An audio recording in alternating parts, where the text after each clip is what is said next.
Big D Entertainment, in association with Dipsy Doodle Productions, presents the Dave Holly Hour, brought to you by Trio Jazz Club, Sioux Falls' premier jazz club. Enter as friends, leave as family. Chasers Food and Spirits, XL Chiropractic, and Quality Nails. The Dave Holly Hour features Sioux Empire Arts and Entertainment Conversations. A true lover of arts, entertainment, good food, and fun times, including an occasional Jack Daniels. Okay, so a few Jack Daniels. Here he is, Dave Holly.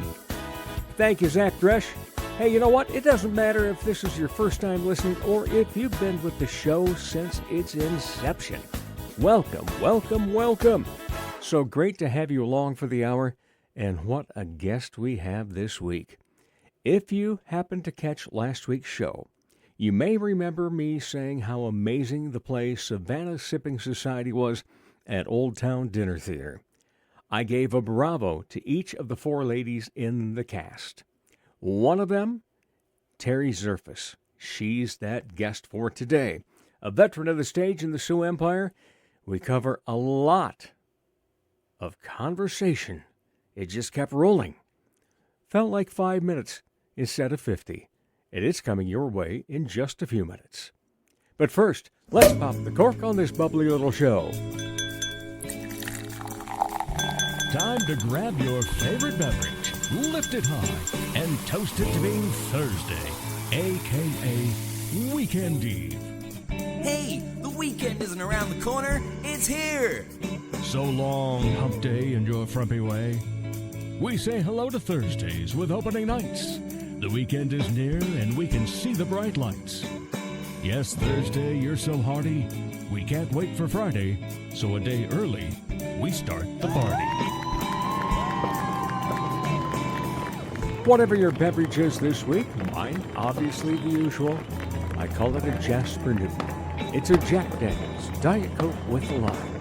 But lift it high and salute to Adam Googe for becoming the funniest person of the year for 2025. Last year, I thought he had it in the bag as it went to intermission. This year, he was in the second half of the show, took the opportunity to be number one this year using that trademark style of mixing in his visual artworks with his growing comic abilities.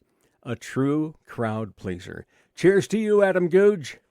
The Weekend Eve Toast has been brought to you by Chasers, West 12th and Ellis Road. Stop in for great food, great beverages, and fun times. Monday nights at 7, we play Dave Holly Hour Trivia. This Monday, January 19th, our theme is From Los Angeles to New York. As always, Mondays are fun at Chasers, your neighborhood gathering place.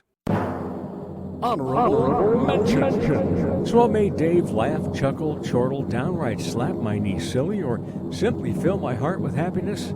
In this case, true heart-warming happiness, as we have now become part of a tradition. A lasagna dinner during the holidays at the lovely home of Linnell and Forrest Week. Jack and Eddie Unruh of Late Night Boomin' are Linnell's sons.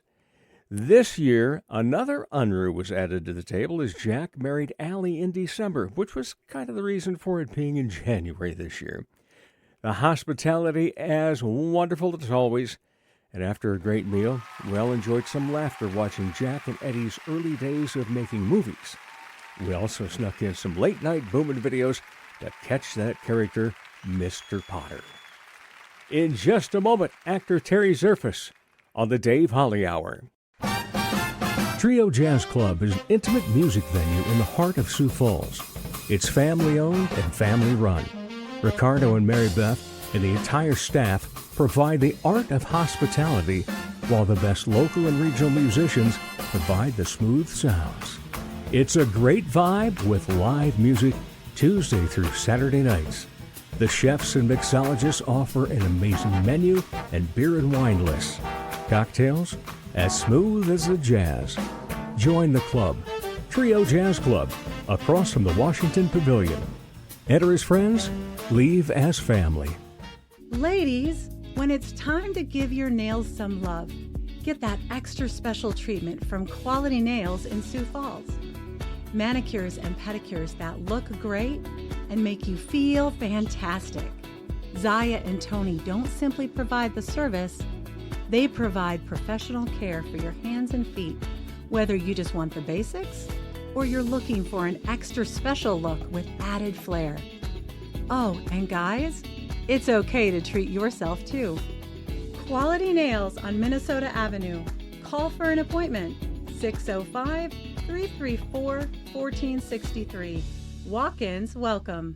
Dr. Perry Langston and Dr. Corey Tooney know excellence is in you. That's why they provide you with excellent care at XO Chiropractic, improving your overall health in spirit, body, mind, and will.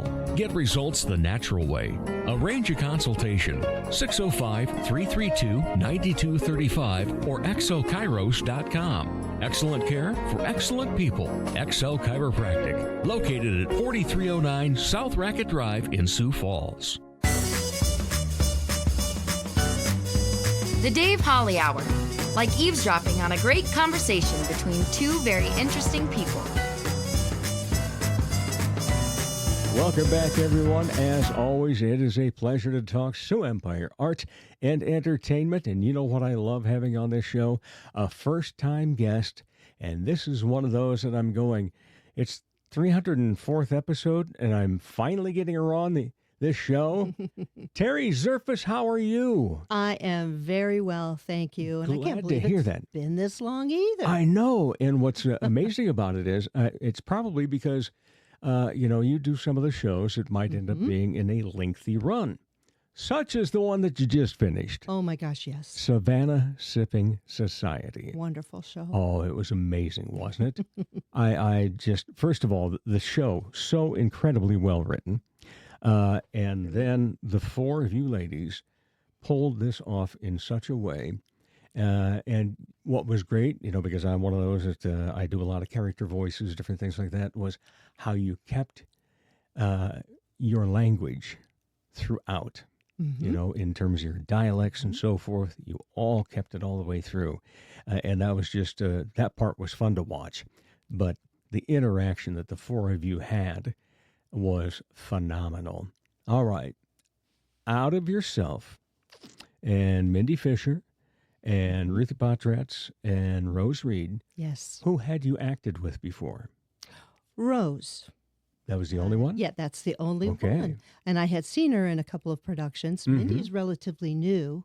And I think Ruthie is a veteran of the Worthing Dinner Theater. And so I hadn't worked with her before, though my husband Dan and I go to that theater where we sponsor it. We are season subscription always to go.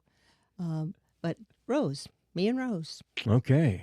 All right. Well, how many productions have you been in since you got into this thing? Oh my gosh, since time began. Okay. Back with the dinosaurs. Were they a good crowd? I'm well over 100 productions at this point. Oh, yes. wow. Congratulations. That's Thank you. incredible. Thank you. Yeah, it's amazing when I always talk to people that are involved in the arts and entertainment and, what they've all done. So how did you get started in acting? The start, I believe, was just because I was such a fan of my older brother. Oh. And he was an English teacher, and he was also a drama teacher. And, in those days, probably still in high school, they were one and the English same. and you did the plays as well. And so I started in 9th grade in something called Studio 9.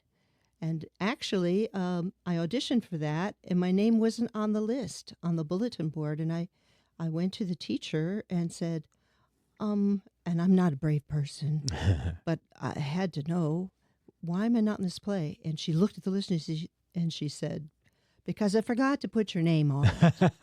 And so that was my little bitty launching pad. To impress my brother, which was not that easy to do, and then to just keep going all the way through high school and college and post-college and all of that. Yeah, fantastic. And so what's your most memorable role? What is one that no matter what happens in life, you can always look back and go, oh, that was just such an awesome time? Steel Magnolias. Yeah, I've done it twice. Yes. But And the second time with Tamara Huffman and Yeah. Emily Wilson, Amy Amy Morrison, and Maisie Lupica. yeah, And we still, to this day, you chat. we almost chat daily. almost Every day. Almost every with our day. problems, with our victories, Yeah. with our, oh my Lord, what am I going to do, yes? You know? Yeah. So we're pretty tight still. Yeah, that's excellent. Well, this role was very memorable for me to watch. And just it was such a fun way that it all went through. And you were the one that ends up having, at the end, then some physical ailments. Mm-hmm. You're losing some of your sight. Mm-hmm. As part of that, you fall and break an arm. I do. Yeah. But that's not the end of you because, you go off stage in a stud. And I think the thing most people are thinking is, oh, Lord, did she die? Exactly. Yeah. And it got played so well on that, too, then. And then you come back and we find out that, your arm's in not a cast, but a wrist thing. Mm-hmm. And talking about that. And then just starting to define how the relationships of all four of you intertwine, how you all became friends, how you all help each other. Mm-hmm. And that was just such a beautiful part of the play. And, to see the emotions that came out of that. Fun show. Fun show, first of all. Fun show. I mean, funny. Right, incredible but it had comedy, that but then, undercurrent. yes. Everybody had something going on. Right. That they had to deal with, and that they were helped with that by the other three. Yes. And just like I like to say, that's life. Mm-hmm. It is indeed. Every time we see something and we relate to it, the reason we relate to it is because either we're going through it, we know somebody going through it, or next up, maybe afraid of going through it. Mm-hmm. Because like for me, the eye situation, losing sight, is a biggie. So we get, some injections a few times a year and things along that line. Real fun. But Yes. anyway, but there it is, there it is. That's life. And so we all have to struggle through that. But again, just an amazing job that you pulled off. Thank you. So you'd only worked with Rose. How was it working with the other two? It was wonderful. There's something about that dressing room. Yeah. It's its own little cocoon, and there we were, the four of us. Now, in the show, we are separated by age as well as background. Yes. It's 30-something, almost 50, almost 60, and me pretending to be in my late 60s when I'm really over that border a little bit. And yet, the dynamics that are echoed in the show were the same in the dressing room. And we had topics that we chatted about and laughed about and worried about together. And that, I think, is what made that show, not only the writing, which is great, and our incredible director, the gentlest of souls. Oh, it's amazing, isn't he? He is quite amazing. Yeah, I think I would do nearly anything, maybe some of it illegally, for John J. Bowe. I don't think I could ever say no to Mr. Bowe. Yeah. Oh, there we go. I like that. I think that should be a slogan for him. I hope he doesn't hear that. You'll never say no to Mr. Bowe. You just don't do it. No, he's one of the very best directors I've ever worked with. I've worked with plenty. Mm-hmm. I've worked with the disciplinarians, and I've worked with the athletic directors, and I've worked with those who must have had some sort of degree in psychology, all different kinds. Those who are very, very educated, and those who have just been doing theater for a long while. And he just knows what he's doing. Yes, he does. And he knows how to cast. He knows how to cast. Oh my gosh, yes. Yeah, I thought and so, too. that's what's so fun.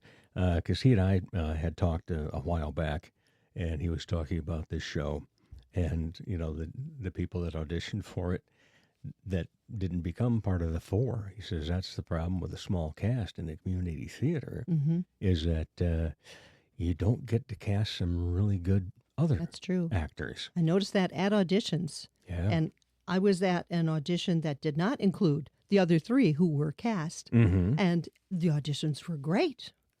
I was like, wow, I wonder which of these ladies will be in the show. Well, as it turns out, it was another set entirely. I'm so grateful for all of that. The run is long. Yes. It is long. And that has been the one reason that I didn't jump in sooner. It's because I thought, I've got so much going on. I've got this. Oh, it's kind of far. Oh, I don't drive at night. Oh, for crying out loud.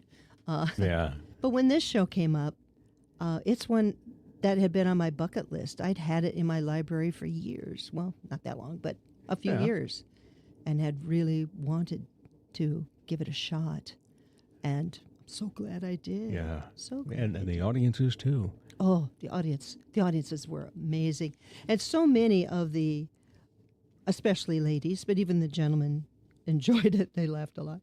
The ladies would come up and say, that was me up there.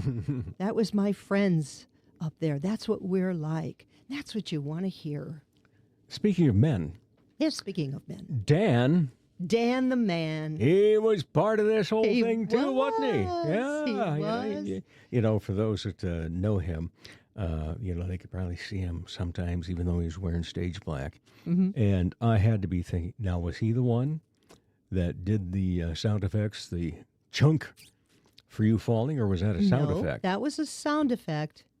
But as you know now, he did have that very, very crucial role. Yes, he As did. the grandmother who expires Yes. rather violently. At one time, I was getting his costume ready for that, and it took a bit to convince him to do the role. He's not an on-stage person at all, but he was willing Loves to the stage, but not give that it- on stage right, himself. Yeah. right. So I walked into his office one day and I said, this is something I'm going to say to you in our 30, almost 7 years of marriage that I will probably never say again. And he has this look in his face like, oh no. And I said, Dan, your dress is in the washer now. I'll be popping it into the dryer soon. Yeah, kind of like the old days when I clowned and, talking about fabrics to make certain costumes out of and makeup. Yeah, stuff like that. Sure. Oh, yeah. So it gets crazy, but what a fun way. And how supportive, what I know, because I'm pretty sure that's going to be unlimited as to how supportive Dan has been for you. Extremely. Yeah. But what does it mean to you to have him be that supportive? Oh my gosh. It means so much to me that in the last show I did at the Orpheum, in my bio, I always, you always think. Right. But in that one, I said, he has been a part of every production I have been every year of our marriage. Every time, anything he can do, he Right. will do. He builds sets. Yeah. He hauls heavy things around. He chauffeurs me. He brings treats for the cast party that we're planning. He's like, okay, we're going to have sliders. We're going to have chicken. We're going to have, I'm going to do some pork sliders. And I'm thinking of the Traeger grill bacon wrapped shrimp. And I'm like, oh my gosh. Lord, yeah. Yeah, I do recall some of those in the green room. But, the other thing that the man does is he makes sure that, some people get off stage correctly without falling because they have balance issues. And tell him, yes, I do still play solitaire on my phone at night before going to bed and must win before I can go to sleep so I can feel like a winner going to bed. Well, that's a good goal to have. And it's not out of reach. No. So, so you may be a little longer sometimes, but it's still Yeah. good. No, I'm it's kind of that way with a silly Wordle game. Oh, you do that. Oh, my gosh. Yes. Well, some of our kids also play. So Mm-hmm. then it's like, I got it in 3. I got it in 5. I got skunked. All right. So you started at 9th grade. I did. Yeah. And you've talked about, the different directors, styles that they have and so forth. Have you learned something from each of those that you kind of went about? In a good way? In a good way. Learn something from them. And, in a good the opposite as well. Oh. What have you learned that, don't like that. Well, I guess what would come to mind is that one director, one of my very, very favorites, Larry Etten. Oh, yeah. Larry has always been supportive, you know, and I love it when you will bring him an idea or can we try this, you know, a new bit. And if he doesn't care for it, he'll say, that's an interesting approach. That's his Never tell, shoots you down. Never shoots you down. But you know that there was an arrow that almost missed you. So from Larry, you just learn precision. Okay. Absolute precision. From another director, I think I'd have to point to John again, who simply always was kind. Right. Always kind. And that is helpful when you're doing a long run. Yeah. And you're with the same 4 people in a cocoon of a dressing room. It's usually hilarious and usually fun, but we are also going through life with its struggles on occasion. True. And so to keep that kindness going, that compassion going as well backstage as it is on stage. And I think it doesn't hurt to learn that over and over again. Right. Yeah, I know that one of the things I hear from people about John is the fact that he is so open, you know, like Larry, to an idea, and he'll test it. You know, He'll let's test give it a anything. try. Yeah, Test anything. Let's And see he'll that take no for an Yeah. answer, too. I like that. I think he wanted me to do some slang expression that I, in my advanced years, was not familiar with and couldn't quite make it work. And finally, I asked him carefully if I could, like, maybe not do that. And he was like, oh, fine. Yeah. I went, oh, That's all that phew. That's all that took. So that's good. Other directors, some didn't engage at all. You know, they were there to be the big man on campus, or a woman with a woman director with obviously less experience than we had as a cast, and so that was difficult. Right. Things like that, but I mean, it runs the gamut, of course. How do you describe your acting? I try to. You know, when somebody, you know, not just your audition part, but when somebody says, why should you be this role? You know, what are the things that you tell them about why they should cast you? I think I would have to say I give it 100%. Always. Every character I've played is a part of me. Yeah. And that, I think, resonates with the audience. You can't just put on a veneer. You put your heart and soul into it, whether it's a comedy or a drama or whatever. You do your very best to really understand, deep-rooted, what's going on. And you have to be malleable enough, even if it's painful, to bring that out. Because when you bring out that truth to the audience, then they engage. They engage, and you've got that fourth wall, that other cast member, which is the whole audience. Yeah.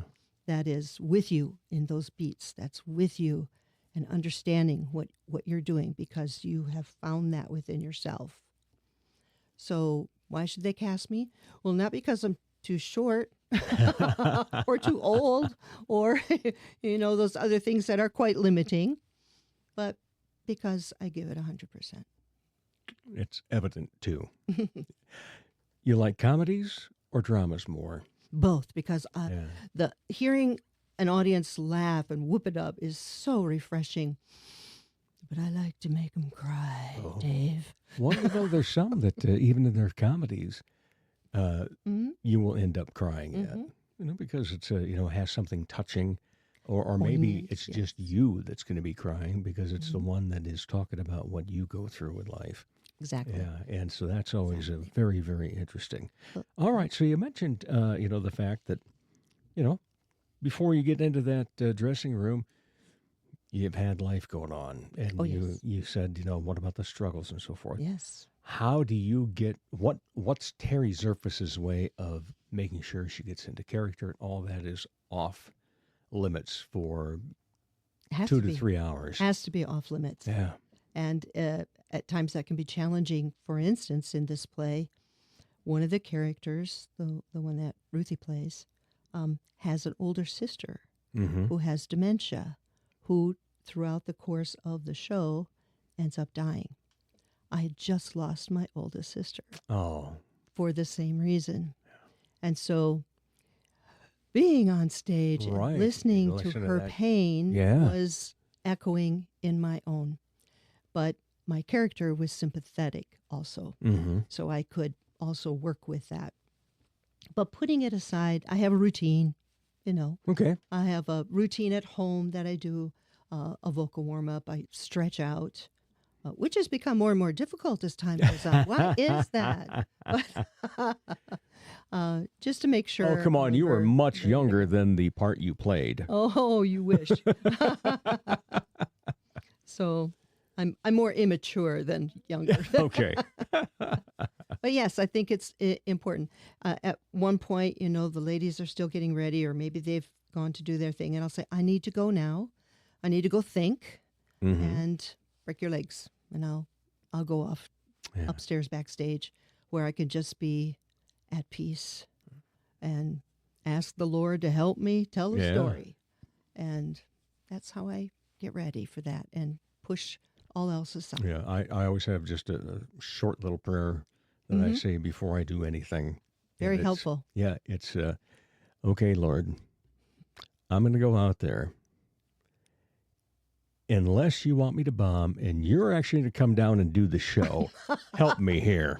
Help me is my favorite prayer. Yep. That is the one I Help use me here. any situation that I can find myself in. I'll just say, help me. Well, and the thing that I think takes so long in entertainment is, especially if you've tried stand-up and so forth, there's always going to be bombs. Mm-hmm. And you have to learn from all of that.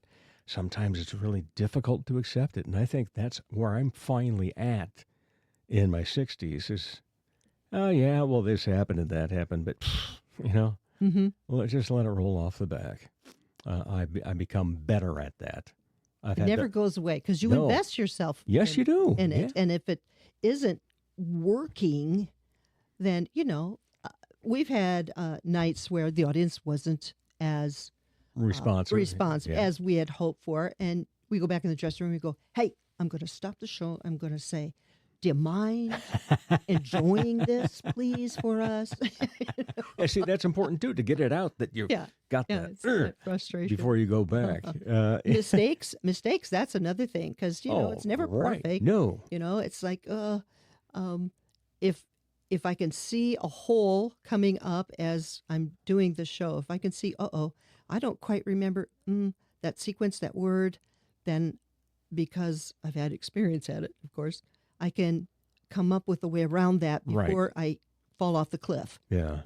And if I do fall off the cliff, I've got 3 others there, the other castmates who will help you run it, and we help each other because there's always something. Yeah. All right. So we mentioned a couple of times how much you give to it. You're a 100% person 100%. and you're into it. And in this case, people forget that when it comes to Old Town and a 5-weekend run Oh, yeah. and, 6 weeks at least of rehearsal, Mm-hmm.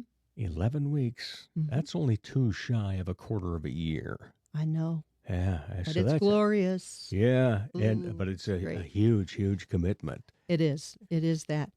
And one of the most positive things I can say about the experience outside of the play itself Mm-hmm.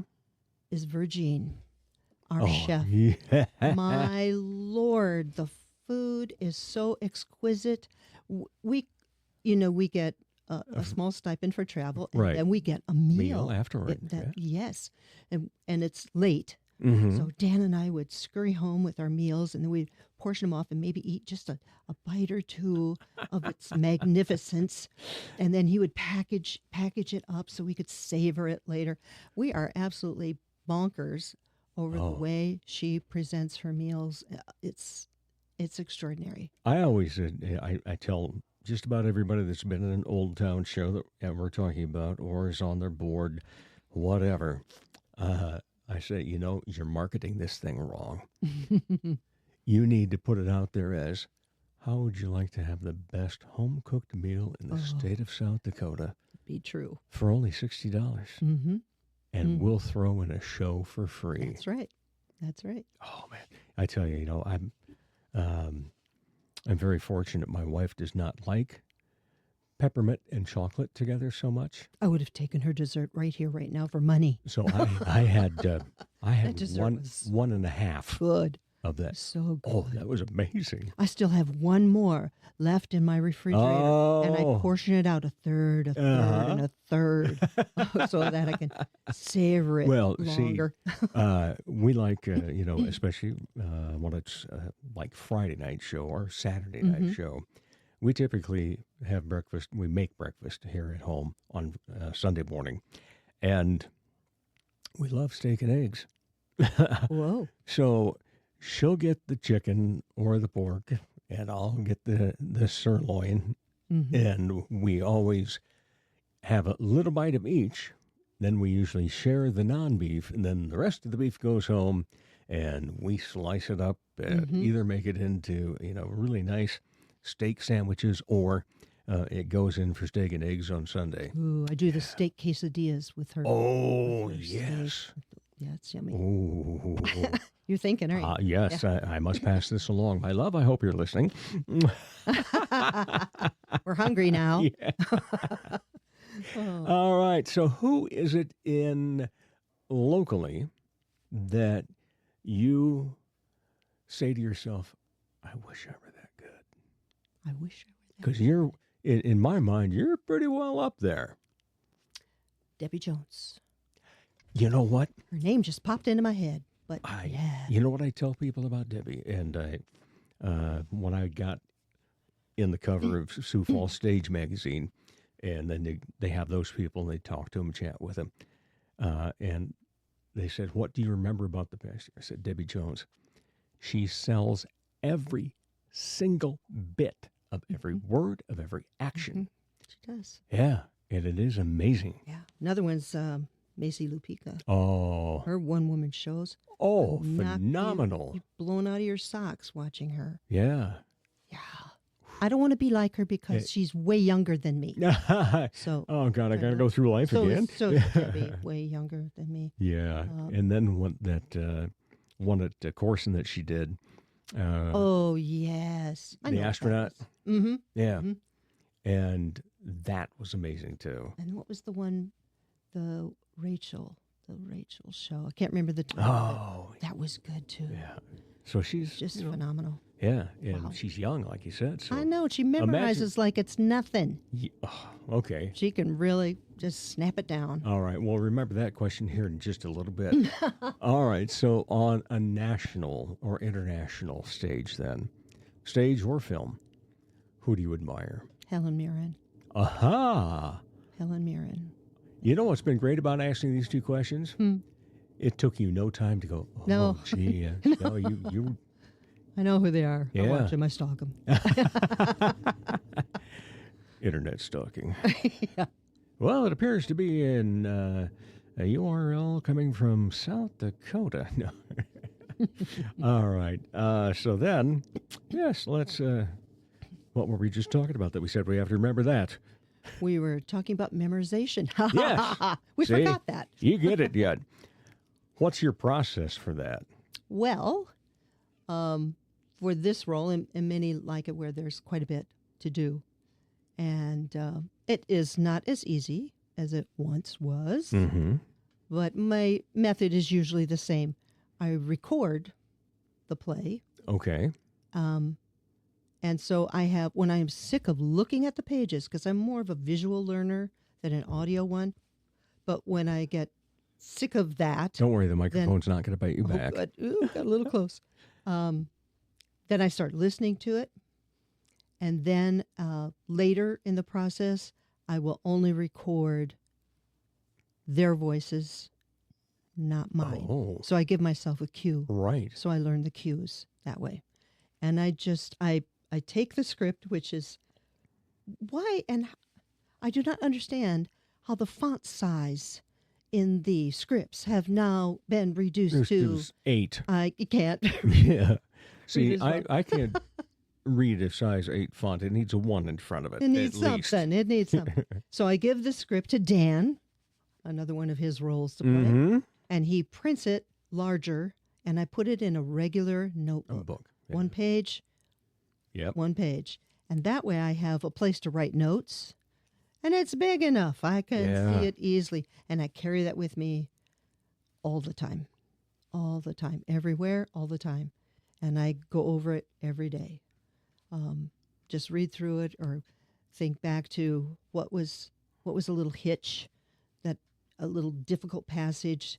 Then I go over that several more times. But that's basically what I do. Yeah. I know it's different for everybody, and because when you brought it up about Macy, that, for her, memorization is nothing. Primarily, that's the reason I did improv comedy for a long time. Mm-hmm. I didn't have to learn anything. Oh, I still had to learn, but I didn't have to memorize You have to be anything. really bright to do improv. Well, You got to be able to turn on a dime. yeah, So- that's the night, because I'm diabetic. Those were the nights that it's like, I better have my diabetes under a certain number before I go out there. If not, it might be Get a little sluggish, a little tired. Oh, Right. can I right. sleep now? I hear you. All right. So over 100 productions you've been in. Yeah. What's the one that eludes you to this point? Oh, is there one I still want to do? There's ones that I'd like to do again. Mm-hmm. I don't know. As the same role or different Yeah. role in it? Well, Driving Miss Daisy. Okay. Kind of would like to look at that again, Uh-huh. if possible. That's a difficult show. Yes, it is. I've done it once.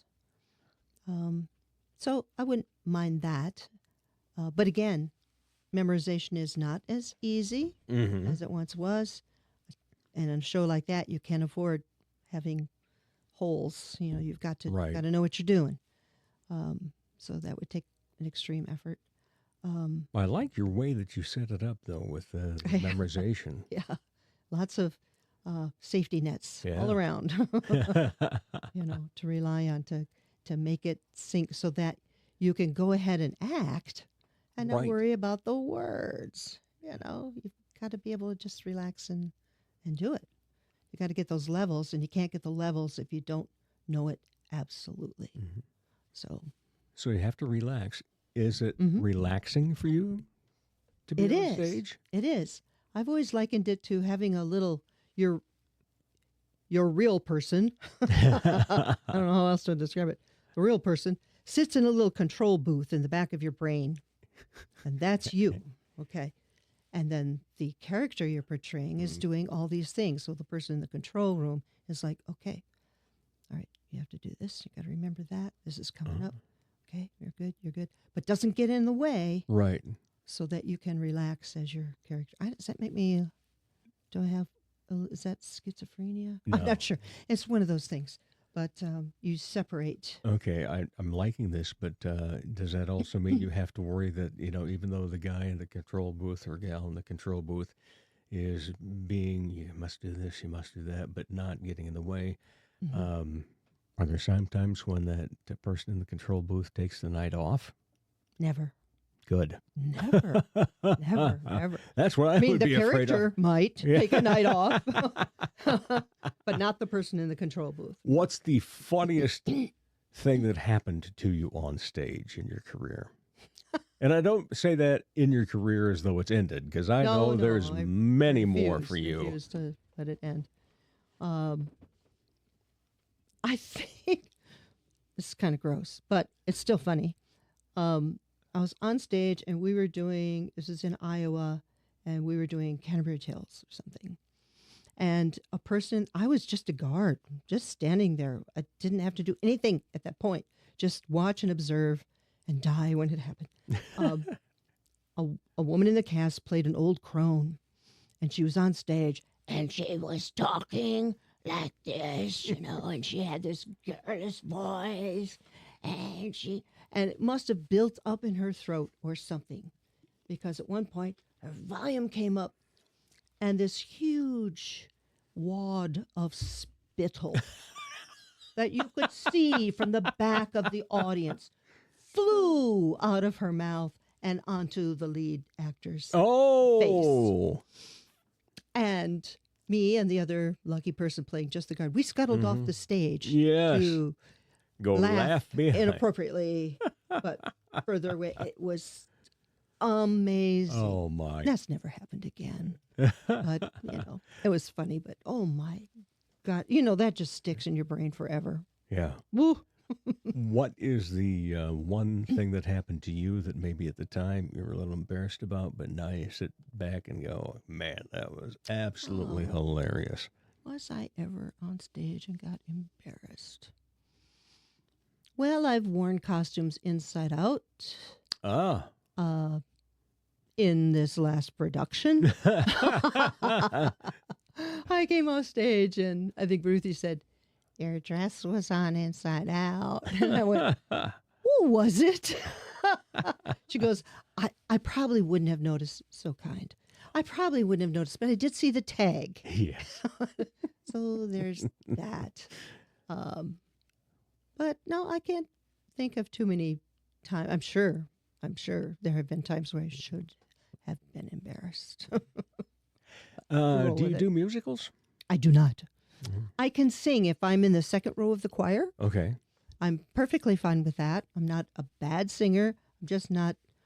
When I moved to Sioux Falls, it was an open book. I thought, well, smaller city. I came from Atlanta, for crying out loud. I thought, oh, shoot, I should be able to do something here. And I heard the voices that this city can provide as entertainment, and it is way out of my league. Way out of my league. And I acknowledge that. I'm fine with that. I'm like, you do that. And if you need someone who will hum lightly in the background, okay.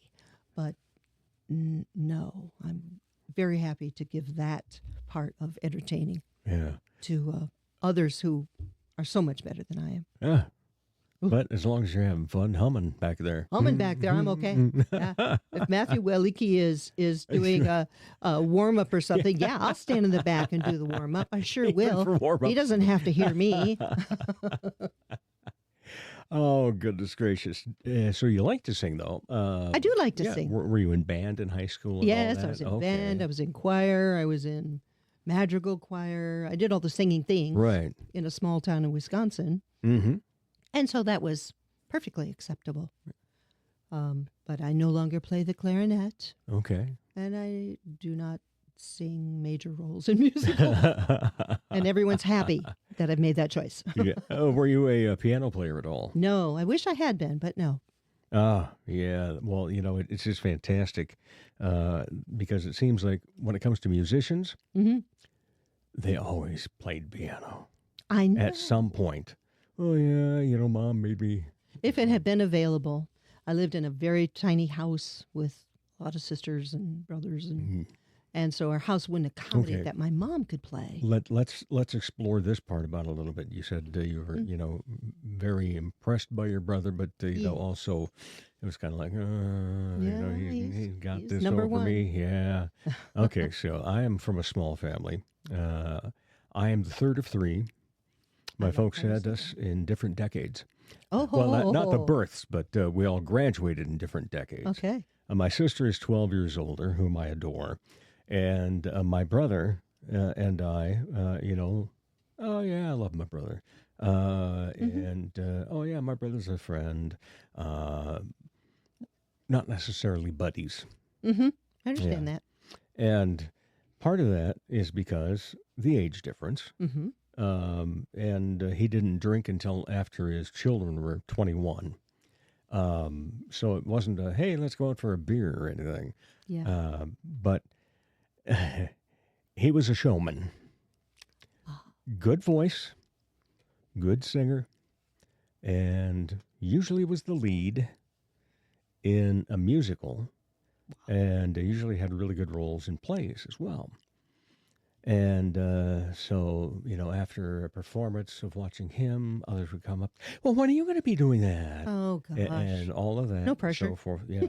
And so I, at least somewhere along the line in high school, somebody said, you got a really good voice for radio. And so I knew I had a speaking voice, but wasn't the really big singer. And then finally, I got convinced to be in choir when I was a senior, enjoyed it. And then, this wonderful piece of technology came out called karaoke. And I fell in love with it right away. And there are certain songs that I absolutely must sing. But up until 5 years ago, I just had those. I had 8 notes that I could hit. So my whole repertoire was maybe 7 or 8 songs. But there were some that I wanted to sing. So at the age of 58, I end up taking singing lessons Wow. from the aforementioned late and still adored Amy. Warren. Yes. Bless her. And I learned so much just in the first half hour of, the difference between a man's voice, a woman's voice. And, we all think of, you got to sing from the diaphragm. Yes, you do. But sometimes you have to press that down instead of bringing it up from the diaphragm. And so all those different things. And over the course of a summer, we got me to 16 notes. Fabulous. Yes. 2 octaves now. You're 15 notes ahead of me. And, That's the one. and so now I have more that I sing, and now it's one of those where my wife and I will be listening to music, and she'll say, "You could sing this. You could sing this now." And so now I've got more to choose from, and believe it or not, at my mother's funeral, my sister and brother and I sang together. Oh. First time ever. What did you sing? It Is Well With My Soul. Oh, I love that song. It Is Well With My Soul. And just... what a moment. Oh, yeah, it was. And, it lasted for a while, and, texts and messages back and forth between the 3 of us for about 6 months. And then when all of the things were settled, I still text and message and call my sister. But my brother stopped responding to anything. Yeah, so Happens. yeah, It happens. And hey, that's him. He is himself. I'm myself. My sister's herself. Everybody's okay. Yeah, That's all we're that doing matters. fine. Yeah, I know that if I were dying, They'd be there. he'd be at the bedside.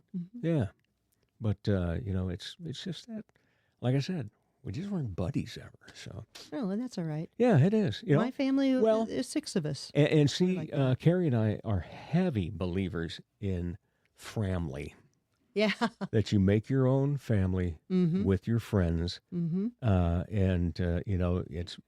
I love that calling it. She loves saying that part, and that's so true. And then I go with the word family because it's when friends can be family, and family can be your friends. And we have grown it, and I know that this is something that comes up so much in the theater, especially. Not just the local arts, but especially in theater, how your family grows. Because each cast that you're in, that becomes part of the family that you have. Yes, then. they do. Very much so. And, Yes, sir. after 100 productions, you have to have a huge family that's involved in it. In a way, there Right. are friends I am still friends with from years and years ago. But in a way, it's sort of like Bible camp in a way, where you're thrown Right. together for Yeah. a week or so, and when you first get there, you're scared to death, and at the end, you're crying and hugging. Yeah. And that's the way it is with every show as well. And you make promises that you'll get together and you'll always be Right. friends. And lots of times that does work out, and lots of times it doesn't. But once you see them again at an audition or at an event, they're very special to you. Right. You never lose that special That connection. Yeah. And I always say that, you end up with these little circles in life, and they're not separate. They intertwine and so forth, and so then all of a sudden, because I'm just astounded every time I learn something about somebody, and they're talking about another friend. It's like, you mean your dad was in the same band as these guys? Seriously? Oh man, I got to bring that up next time I talk to him. Small world. Yeah, that it is. Well, my friend Mike Hendrickson always does that whole, the whole seven Steps? 7 steps to Kevin Bacon thing. He says, in South Dakota, if you bring up somebody's name you're talking about, it's 2 steps at most. Yes. Yeah. When I first learned that whole silly thing, I was 2 steps from Kevin Bacon? That makes you 3. Yeah, exactly now. Oh, I'm feeling good about that. So funny. Oh, maybe he could be on the show. No, I stick to people He'd that probably live do it. here. And when I don't have people that live here, it's because that person has a tie to here. Well, sure. Yeah, because there's a gal that now works for Amazon Prime Video that I will be getting on at some point in the near future. And we're going out to eat with her parents tonight. Oh, there you go. Another connection. Yeah, and I'm also going to keep mentioning, if you ever need a Santa Claus in a cheesy Christmas movie, There you go. I'm for hire. You're there. Yeah. Perfect for it. We got those ho-ho-hos all set to go. And I'll show you later what the new outfit looks like. Oh, nice. It's a dandy. All right. Oh, my goodness gracious. We're still going to talk for a little bit here because there's no second guest this week. So we can go about another 5 to 10 minutes I'm here. fine. All I'm right. I good. kind of figured you might be. I'm all right with that. Yeah. Well, what do you think acting can teach to people? Oh my gosh, so much. So much. The world the way it is today. And that's all I'm going to say about that. It is wonderful to be able to give our audience relief Yes. for a couple of hours. And in that relief, they can laugh or they can be taught in a way. There can be a lesson presented that they can take that in and go, oh my gosh, I didn't know that, or I didn't experience that, or I know someone who did experience it. Now I understand that. So it teaches understanding. Second only to travel, I think, where you travel and you're exposed to different cultures and different mannerisms and still, I mean, your eyes are opened.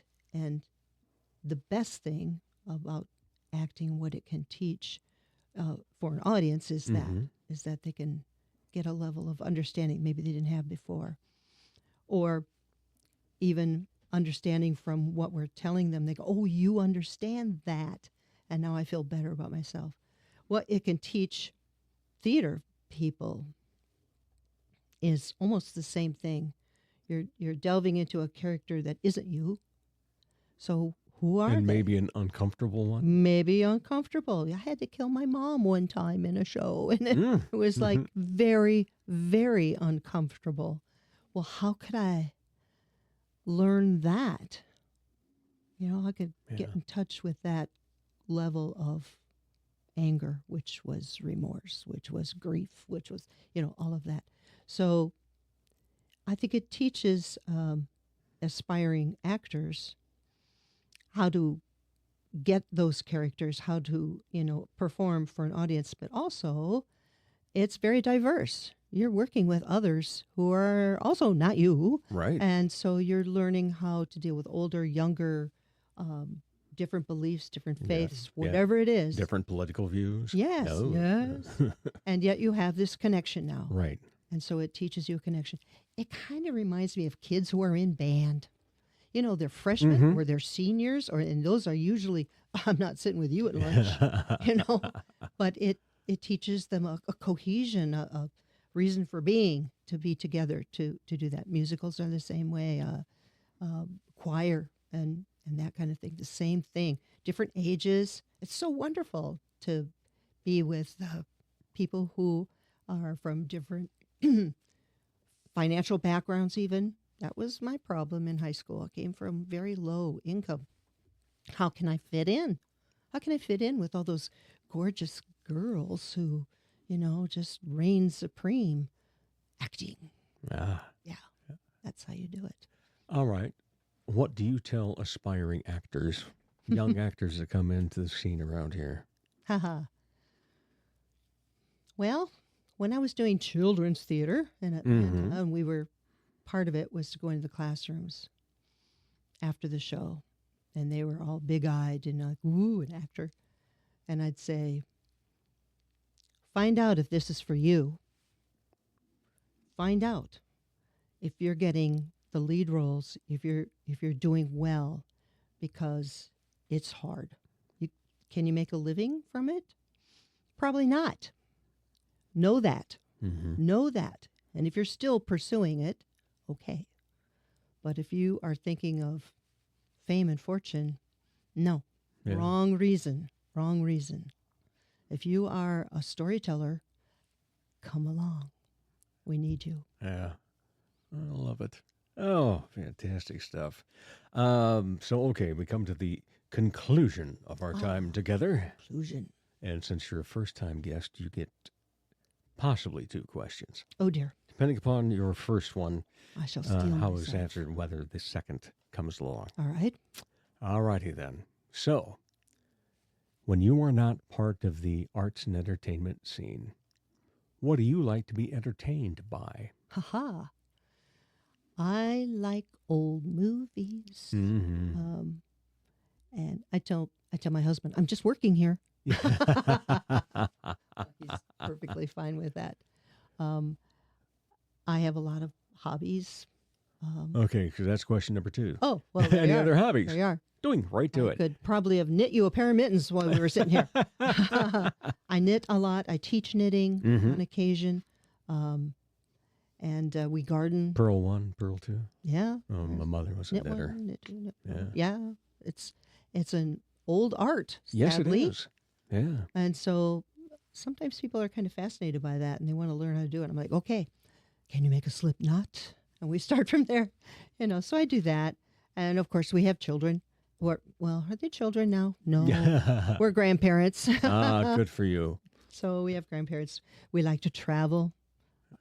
We've been doing more of that. Our Do you take in arts when you're traveling? Oh, yes. Okay. All right. At the risk of being a touch risque. Oh, do. Dan is an expert at cross stitch. And I'm not talking making little X's that end up on a tea towel. We are talking a 2 by 3 cross stitch scene that looks like watercolor when he's done with it. No kidding. One took him 9.5 years. Another took him almost 4 years. He's working on another now. They are precise. They are lovely. Man. I knit like a crazy fiend. So we're on a cruise ship, and I'm knitting a pair of socks. Difficult, but I'm knitting a pair of socks, and he's working on cross stitch. And I hear over by him, he was several seats away, this sound of, oh, that's so nice. These women who have surrounded him, looking at his cross stitch and admiring it. Just admire. It's a huge chick magnet. Admiring him and telling him that they are also cross stitch people and they are on this cruise as cross stitch people. And so they're admiring it and they flip it over and it's just as nice on the backside. That's a big deal. I'm sitting there knitting, watching. And then they say, oh, Dan, we are going to go on a cruise together. And you should come. And then one lady looks over at me and she says, well, you could come too. So yes. And he'll cross stitch on a plane ride or whatever and get the same kind of response. It's just unusual to see a man doing that craft. And he is very good. Very good. Well, as are you. Oh, I I'm haven't seen darn your good at knitting, what I but do, too. you are fantastic as a person on stage. Oh, thank you. Actor, entertainer, in all of that regard.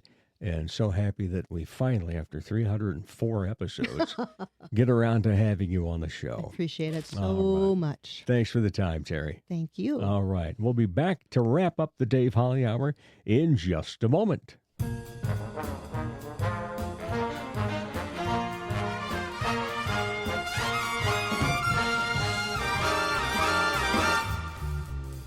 Taking the stage tonight at Trio Jazz Club is the Pete Hazing Quartet.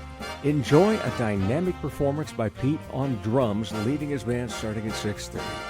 Now, Trio's going to be closed Friday night for a private event, but back at it on Saturday night, 2 shows, 6:30 and 9 for Sound Mind, as it's going to be a farewell to Aidan Beckstrom as he moves on to his next adventure, and the band plays contemporary jazz. Next week, Jeremy Haig goes solo on the House Baby Grand. Then Wednesday night, dinner and movie night. For more information and tickets, go online, triojazzclub.com. Arts and entertainment lovers, you hit the mark. It's the Dave Holly Hour. Thanks again to my amazing guest, Terry Zerfas. While this was her first appearance on the show, find out what castmates Rose Reed and Ruthie Potritz have chatted about for their theater lives by searching DaveHollyHour.com for previous conversations. All 304 episodes can be listened to anytime you desire. Dave Holly Hour is also available on your favorite podcast platform. Thank you all for supporting local arts and for taking the time to download, listen, and share the show. I encourage you to find your art. Find the art you enjoy. Find the art you're interested in trying. And we shall see you in the arts. As the Sioux Falls Arts Council says, together we art. As Arts South Dakota says, home is where the art is. As I say, put some art in your heart. Remember, my name is Dave Holly, and for me, every day is a holiday. The Dave Holly Hour has been brought to you by Trio Jazz Club, Sioux Falls' premier jazz club. Enter as friends, leave as family. Chasers Food and Spirits, XL Chiropractic, and Quality Nails. Stay up to date on the show by following on Instagram and Facebook. All episodes available anytime at DaveHollyHour.com. The Dave Holly Hour is produced in the Dipsy Doodle Studios by Big D Entertainment. Thanks for listening.